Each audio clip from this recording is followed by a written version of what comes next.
The Corporate Affairs Commission has in the last few years undergone some reforms as part of efforts to ease business registration as well as improve economic activities in the country. With Nigeria moving up 24 places in the World Bank Ease of Doing Business report and also emerging as one of the world's top 10 most improved economies globally, the federal government affirmed its support for the Corporate Affairs Commission to take the country much higher on the ease of doing business ladder. Now, the present administration is working closely with the Commission to identify glitches in registration and post-registration of businesses in the country to remove all bottlenecks hindering the business community. Today, business owners who register their organizations with the Corporate Affairs Commission would no longer need to approach the Federal Inland Revenue Service for a tax identification number. In a statement recently, CAC says the processes of registering a business and getting a tax ID have been merged. This means that certificates of incorporation issued by the CAC would now carry TIN numbers. I have joining me via Skype from Abuja, live the Registrar General of Corporate Affairs Commission, Alhaji Garba Abubakar. Thank you very much for your time on the show. Thank you so much for having me. Now, let's start with the impact of COVID-19 on the entire business climate from your perspective as the Corporate Affairs Commission and how the leadership of the new Registrar General is steering through, especially at a time when ease of doing business is most critical. Thank you so much for that question. This has been one of the most challenging moments for us at the CAC, because our system is designed in a manner that staff have to come to the office to do their work and render services to customers. The system is not designed as an end-to-end electronic solution that customers can submit and get all the results electronically. So with COVID, it has been difficult to render services in the manner we were doing before the pandemic sets in. And with the restriction on the number of staff that should be at work, the federal government says only level 14 and above should come to the office, and they work from 8 a.m. to 2 p.m. It has been quite challenging. But this has provided opportunities for us to think ahead and devise ways of introducing an end-to-end electronic solution. We have gone back to the drawing board to make sure that the software application is completed such that customers may no longer have to visit CAC to do transactions with CAC. But as a stopgap arrangement, we allow customers to come. We've arranged an area in our car park where customers have to wait. We're observing the social distancing policy. We allow a maximum of 10 customers at a time. When they finish their transactions, another group comes in.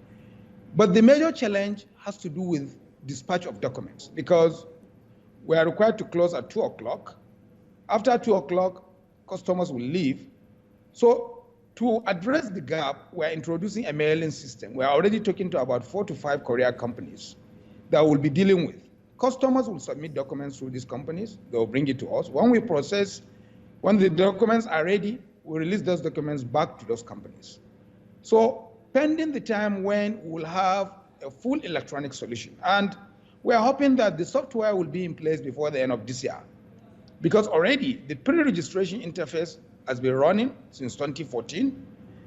From that application, customers can do their name search and reservation electronically. They pay online. They don't need to visit CAC. They can fill all their registration forms, sign the documents, scan and upload to us without having to visit CAC. They only come to CAC at the point of collection of the certificate. To us, that is not good enough. So we want to introduce electronic certificate with a QR code for validation. So these are some of the reforms we are looking at to address the challenge of not having so many officers in the office. We are enabling some of our staff. We've just gotten approval to buy laptops for some of our approving officers to be able to approve applications for name search and registration from their homes, so that in as much as we are required to observe the requirements of government, some of these staff have been staying at home. We pay them salaries without doing anything. So we'll provide these devices for them to do their work from home.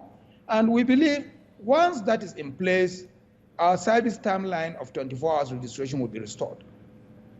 So this in a nutshell are some of the things we are putting in place to address the challenge. In as much as COVID is a challenge, it's also an opportunity for us to go fully digital. And Indeed. I believe between now and the end of the year, we should achieve that. Indeed, that sounds very strategic. Now, focusing a little more on the ease of doing business, let's talk through issues relating to Companies and Allied Matters Bill. In 2018, the Senate passed the Companies and Allied Matters Act, CAMA 2004, repealed and reenactment bill in 2018. And that's the bill into law. Now, this was a move to address the shortcomings of the said existing act. To what extent would you say this is redefining the ease of doing business initiative?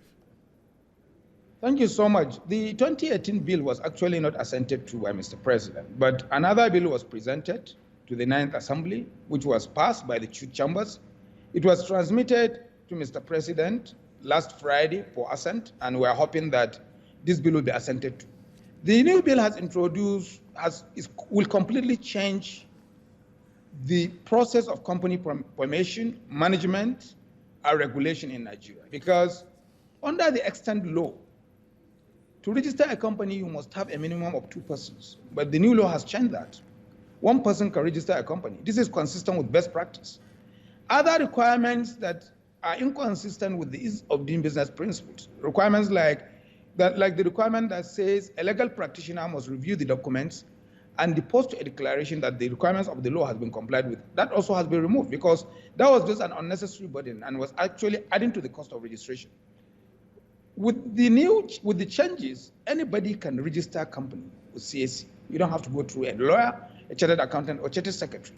Other aspects of the law has to do with, we're going to have 2 new legal arrangements, limited partnerships and limited liability partnerships. These are concepts that are unknown to our law before, but there are new legal arrangements that are widely accepted internationally. Then our insolvency framework at present is a very hostile process because the moment a company borrows money from a bank or other lenders, they are at the mercy of these banks. Once they default, then they are at the mercy of the lender, and usually this process ends up killing the company. The company doesn't have any opportunity to come up with its own arrangement for repayment or appointing an independent person outside the bank or the lender to manage the company to profitability. So we have a new arrangement on company voluntary arrangement, which is a new framework under the new bill that will allow the company to appoint an administrator that will manage the company, because when a company is insolvent, it's not just the lender that is at risk. Employees are also at risk of losing their jobs. Even the government that collects taxes from this company. If the company is allowed to go under, the government will not get these taxes. So beyond the lender, I think all stakeholders should be interested in the survival of the company because that will preserve jobs, and the lender will get his money if the company is properly managed. So the voluntary arrangement mechanism will provide an opportunity for the company to approach the court to appoint an independent person outside what the lender proposed to manage the company, and he will be rendering account to the court on that management. So in addition to that, there are other provisions that have been introduced relating to registration of associations. Under the existing legal framework, associations are virtually not accountable to anybody for their actions. People register organizations, associations, religious bodies. The objective says you cannot share the income of the association.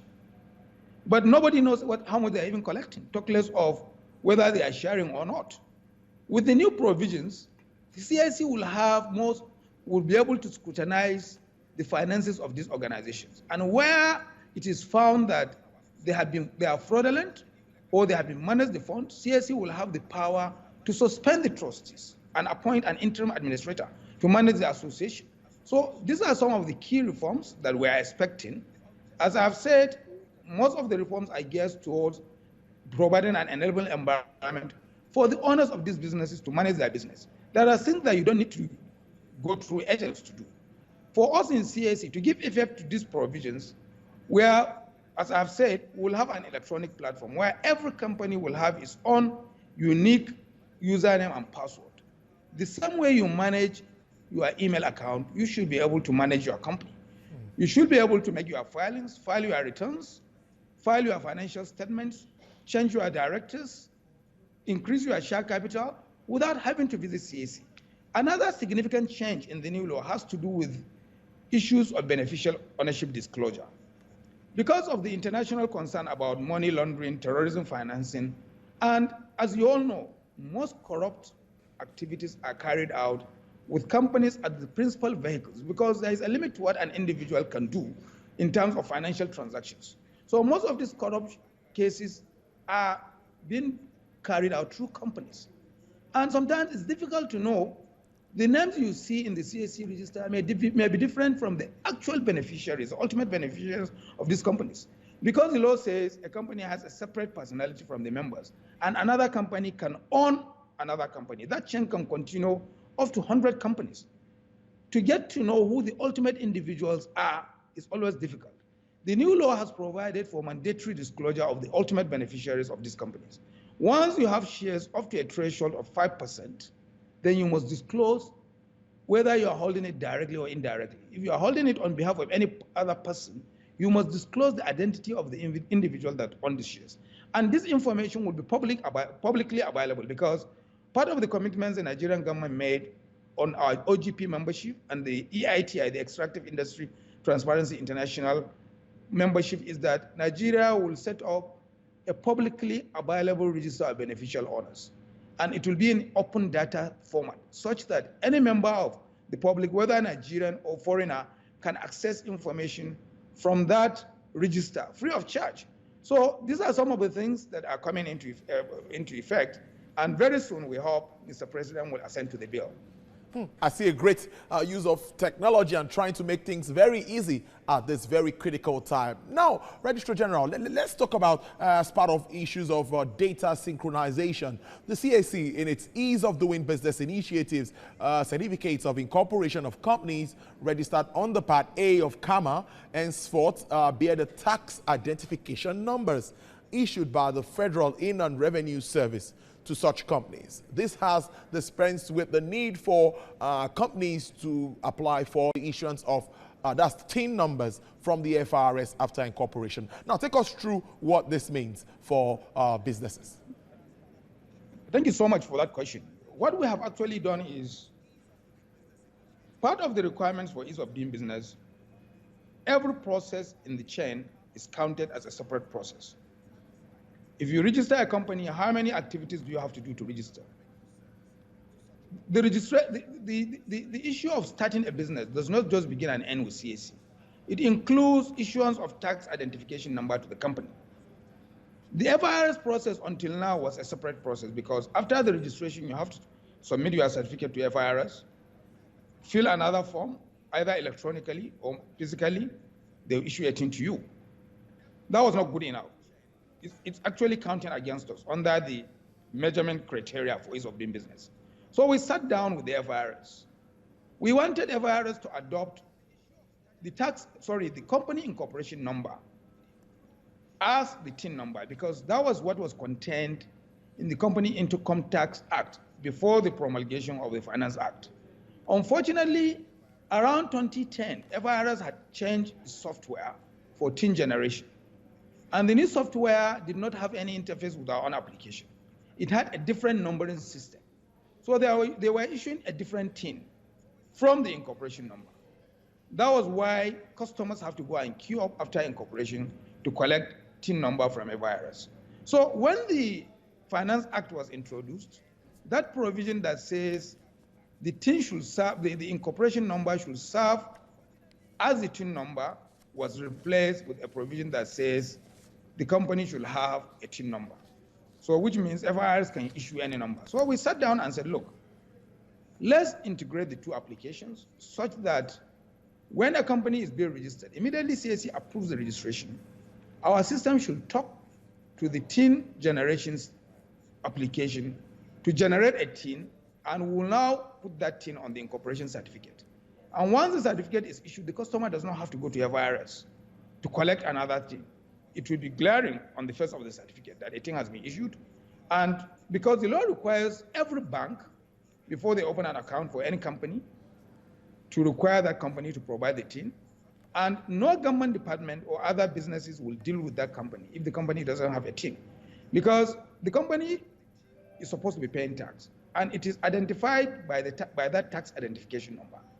And once that number is already provided on the certificate, it eases the burden of the awarding body, it eases the burden of that bank, and also the company itself.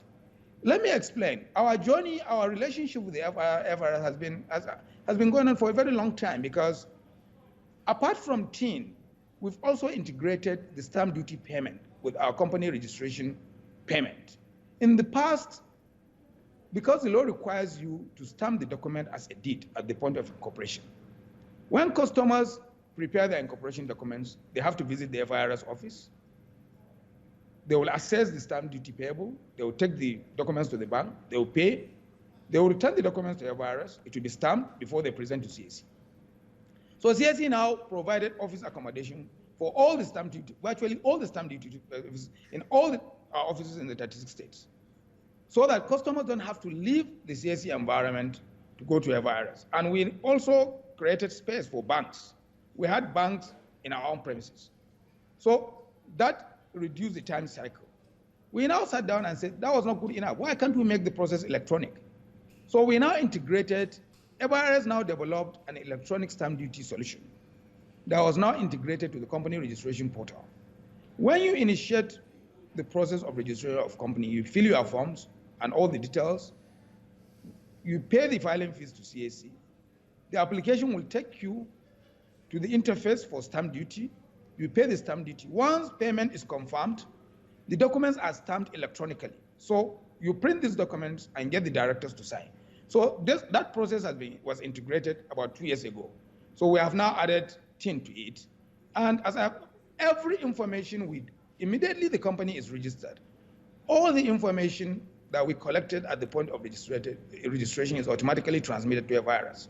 So this is actually what we have done. These are part of the ease of doing business initiatives and to ease the burden of these companies, because beyond World Bank assessment, I think we have a responsibility to make life easier for our people. People don't have to go to different shops to buy the same thing.